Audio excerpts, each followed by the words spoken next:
Hello, my name is Nicholas Gerely and I'm very excited because I'm sitting here with Joane Goulding, who is the inventor of the SleepTalk process and founder of the Goulding Institute. And I'm going to ask some very interesting questions from her. First of all, Joane, what SleepTalk process is and why parents should know about it? Okay, great question. It's like, how long is a piece of string? The SleepTalk process will work with most areas of concern and anxiety that our children have, Nicholas. Sometimes when I'll speak to a parent, they'll say, oh, but my child doesn't have any problems. And I'll answer it by saying, did you have problems when you were a little one? Yes, of course you did.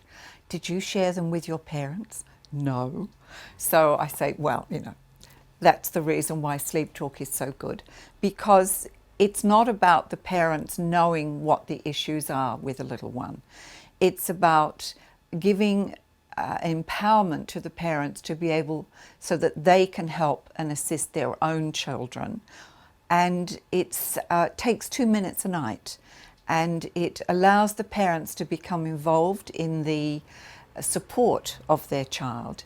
And it takes 2 minutes an evening while the little one sleeps, which is absolutely marvellous, Nicholas, because they don't answer back.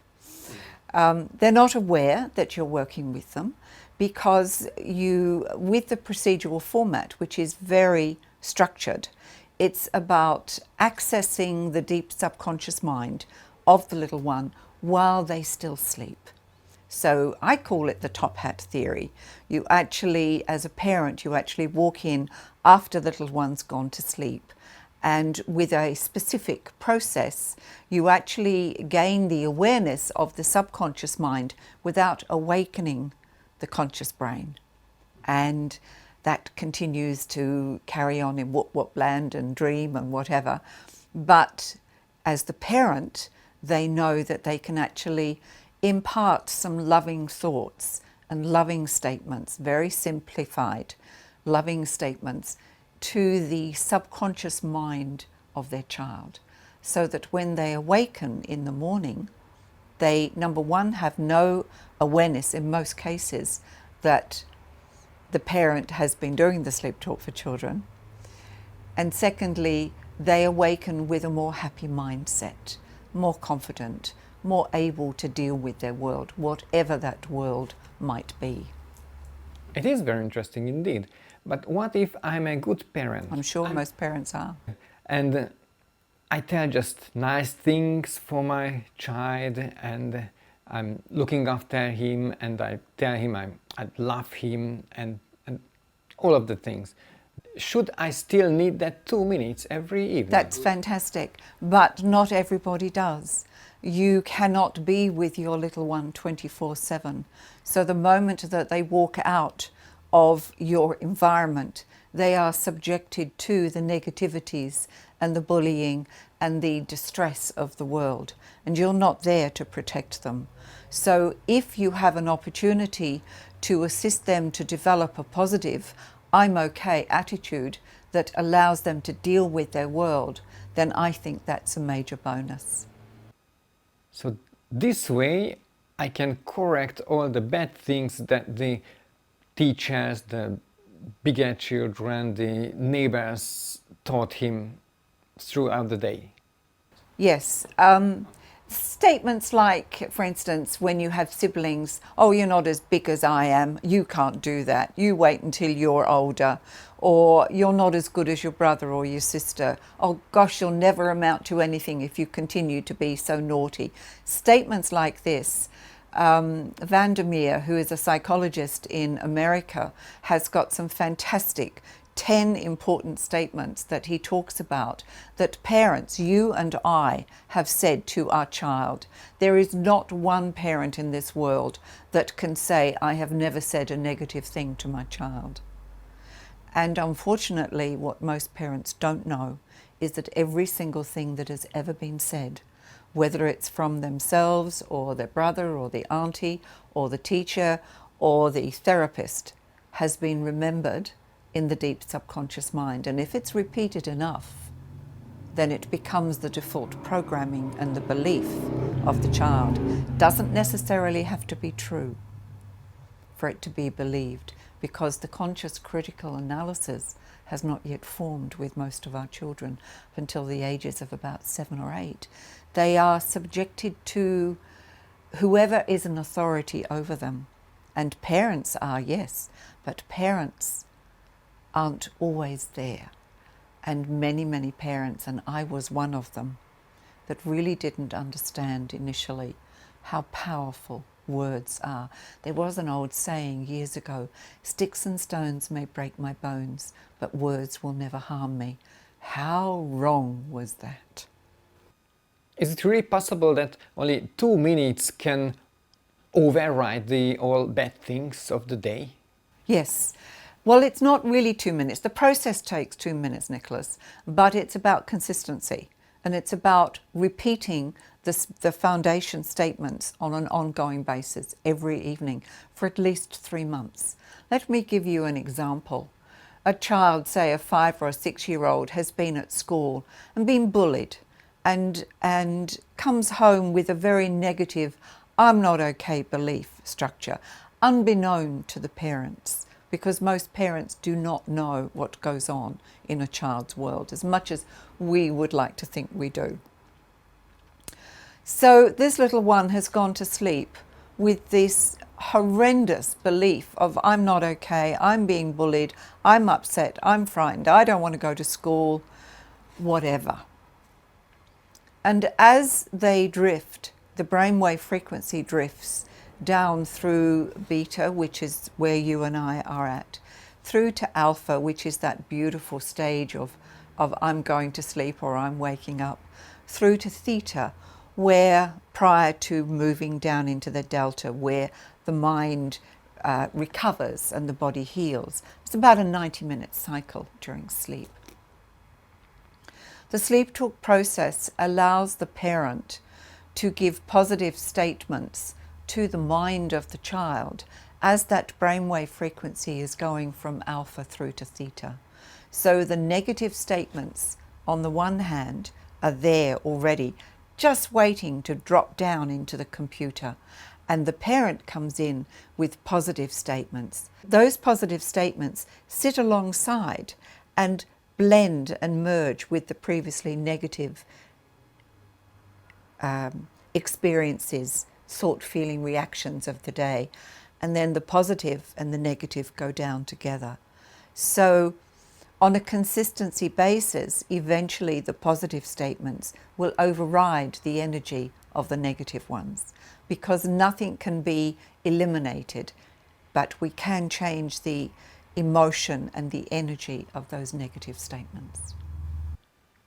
Does it mean that what the child hears in these 2 minutes weighs more than all the negative suggestions of the day? Yes, and once it's not going to do anything, twice and 3 or 4 times, but over a period of 2 months, those positive statements presented to the subconscious mind in the same manner will eventually become the more predominant default programming and take over and reduce the negative energy of the previously accepted "I'm not okay" statements. It sounds like there is serious science behind SleepTalk. There is. There is a process. Norman Doidge, who wrote a fantastic book, Neuroplasticity, way back in 2007, I think it was, talked about the ability of the mind to correct itself. And that's a very simplistic way of talking about neuroplasticity, but it is certainly worth the parents' time to research that. The SleepTalk process uses exactly the same process that suggestion uses. The teacher, the parent, the older brother, the uncle, the neighbour, who's talked about negativity, who's talked in an inappropriate manner to that child during the day, those memories are going to slot down into the deep subconscious mind just the same as the positive statements that the parent's going to make every night. And eventually, because of the consistency, the parents' statements, because they're made by somebody in authority to the child, will eventually become the more energized emotion within the deep subconscious mind. How did it start? How did you figure out all this? It took a long time. My background enabled me to understand, I don't like using that word, to be aware of the importance of suggestion. And my own daughter was misdiagnosed up until she was of the age of 8. And I was told by those in authority over me, the psychologists and the psychiatrists and the educators, that I was Michelle's fault, that it was bad parenting that had allowed her to develop the behaviours that she was displaying. I'm not quite sure how they thought that I had caused her not to be able to speak or to be able to have muscle tone, gross and fine motor skill ability. I haven't quite worked that one out yet. Mind you, she could say no, but the rest of her speech was very, very limited, Nicholas. So after I met my second husband, Jim Goulding, I started to learn about suggestion and how important it was to never, ever, ever say a negative statement in front of my child. And that's when I became very distressed, because I remembered all of the horrendous negative things that I had said in front of her when I was talking about her to the psychologist and the psychiatrist, who then told me there was nothing wrong with her that good parenting wouldn't fix. Well, I knew I wasn't that bad of a parent. So after a long trial of getting advice and help, I eventually managed to get Michelle to a psychologist at the little school that she was going to reassess Michelle. And it was found that she had cerebral palsy, brain damage, dyspraxia and dyslexia, with an intellectual and an emotional IQ of around 45. And I'm sure you can imagine I was absolutely devastated hearing this. But on the flip side of that, oh my God, thank God it wasn't me. So I had that horrendous confusion of emotions all in the 1 second. And it took me a long time to come to terms with my ego, if you like, for want of a better word. That, oh, thank God it's not me. Oh my God, there is something wrong.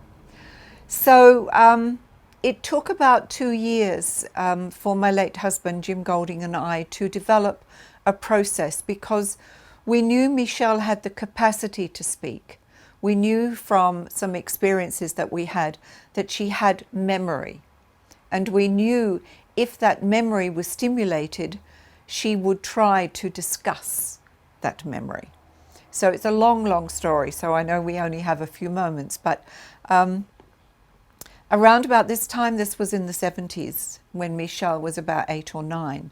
And around this time, information and research was being presented to the academic and educational world that a person in a deep coma could still hear. When they woke up, sometimes they were able to share what was said while they were in the coma. And people who were under deep anesthetic, when they came to from the anesthetic, they were able to share what the surgeon had said. So we knew in the 70s that this was possible. And so we started to play the what if game. What if we were able to get Michelle's conscious critical brain out of the way so that we could access the subconscious computer? And the only time we were able to do that was while she was asleep, because her level of intelligence and her capacity to understand at that conscious level just wasn't there. Michelle is now 44 years of age. She's been happily married for 20 years. So it took about 2 years and a lot of, yes, I have to say the word, experimenting with certain statements until we found the ones that we have now been working with for the last 40 years. And they are beautiful, basic, one size fits every child. It basically takes it down to the foundation of the belief of I'm okay. So practically it doesn't matter if my child is somehow challenged or a genius or just an average kid. Every child needs to know that they are completely and utterly unconditionally loved. And through many exercises around the world, I have lectured to professionals, academics, to teachers, to psychologists, to doctors, to hypnotherapists, to a whole range of different people. And about 80%, when they go through a particular exercise with me, 70 to 80% actually admit that when they were growing up, they really did not believe that they were completely and utterly unconditionally loved by both their parents. And those same people have made a statement that if they had have believed that they were completely and utterly unconditionally loved by both their parents, it would have made a much difference in their lives. So I'm passionate about sharing this process to parents, to educate parents, to empower parents. I had the difficulty of having to deal with being told that my daughter had no problems whatsoever and that it was just me. I knew it wasn't me, but nobody would believe me. So when I was able to start teaching this process to parents and then to consultants, and now we have about 120 consultants around the world who are educated, who are working with parents and helping parents to help their own child. So it doesn't matter, Nicholas, whether the child has an issue, whether they have fear, whether they have cerebral palsy, whether they have brain damage, whether they are on the Asperger's syndrome, or autistic, or have speech impairment, selective mutism, bedwetting, sibling rivalry, separation anxiety. It does not matter what the issue is, because the foundation process will assist that little one to feel, I'm okay, I can deal with my world. Joane, it sounds very, very promising. What would be your main message to the parents? Whether the parents actually take on board the SleepTalk process or not is a matter for them. But I would urge all parents to be aware of two things. One, that their little one will remember every single thing that has ever been said to them. From prior to birth, we now have proven that hearing is the first sense to be developed.